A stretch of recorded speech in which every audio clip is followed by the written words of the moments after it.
Bonjour mes chers amis, on va continuer ce matin pour essayer de comprendre la responsabilité que nous avons en tant que parents de nous occuper évidemment de l'éducation de nos enfants d'une part, mais de savoir que chaque action que nous allons faire à leurs yeux aura forcément une influence parce que la meilleure éducation passe forcément par l'exemple et on va dire donc quelle est cette responsabilité concernant les actions des parents.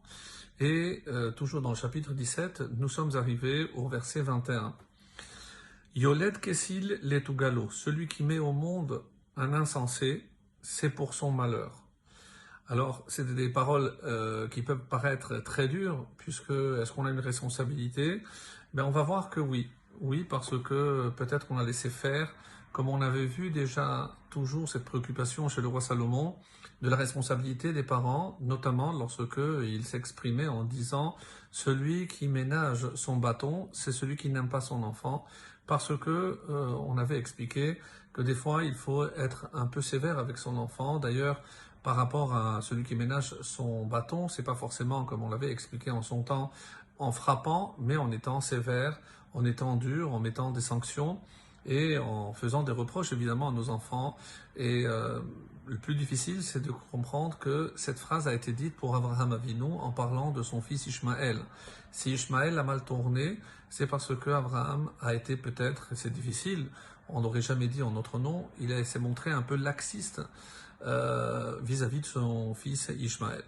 En tout cas ici, celui qui met au monde un insensé, il n'a pas pris la mesure de son rôle pour ramener son fils sur la bonne voie. Velo Yismach Avinaval, et le père d'un vilain n'aura pas de joie. N'aura pas de joie ici, évidemment, n'aura pas de satisfaction. Ici, quelle est la différence vont se poser nos Chachamim, notamment ici le Metsudot Sion. Qu'est-ce que c'est un ksil, un insensé, et qu'est-ce que c'est un naval? Il dit un ksil, c'est Baal Midot Raot. C'est celui qui a de mauvais traits de caractère. Et on ne fait rien pour les réparer en prétextant que c'est sa nature. Et le naval, c'est celui qui, par la parole, profère des inepties. Alors, on nous dit, Baal Midot Raot, il est pire que le naval. Évidemment, parce que Baal Midot Raot, ça va se traduire par des actions, alors que le naval, en principe, ce ne sont que par des mots. Et c'est pour ça que les verbes, pour un, c'est le malheur, donc celui qui met l'insensé, donc les mauvais traits de caractère, et celui qui ne réprimande pas son fils, qui parle mal, le naval, le vilain, il n'aura pas de joie. Mais évidemment, il n'aura pas de joie, n'aura pas de satisfaction. Alors que le premier, ce sont des malheurs. Donc on voit bien que d'après le roi Salomon, c'est beaucoup plus grave. Donc à chacun de prendre évidemment la responsabilité. Le 22, Lev Sameach Yetiv Geha, Veruach Nechea Teyabesh Garem. Lev Sameach, un cœur joyeux, Yetiv Geha. Alors là, le mot Geha est ici expliqué de différentes façons.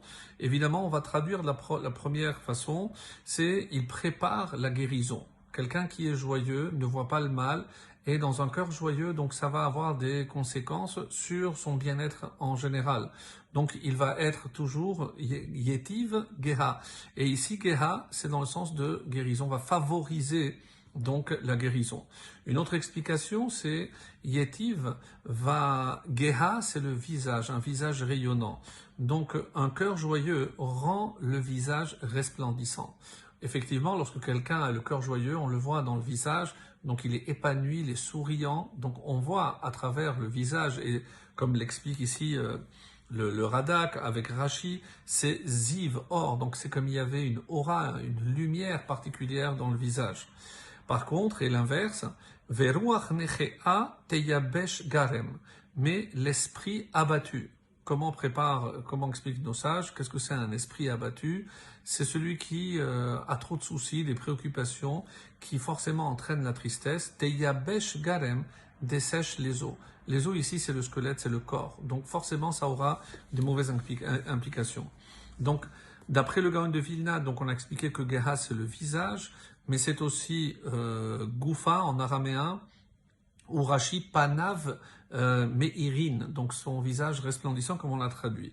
Le Radak, comme le Rashi, parle ici de Ziv, de or, alors que le Radak, par exemple, ne mangera pas parce que il est triste, donc il ne mange pas, et ça va entraîner une décalcification des os, donc ça va entraîner une maladie, contrairement par opposition à la guérison. Et pour terminer avec le Kaf Gimel, Shochad Mechek Rasha Ikar Lehatot Orchot Mishpat. Le méchant reçoit un présent tiré de la poche, c'est là où on le cachait, donc il va sortir un présent corrupteur pour que le juge le favorise. Lehatot Orchot Mishpat, pour rendre obliques les voies de la justice.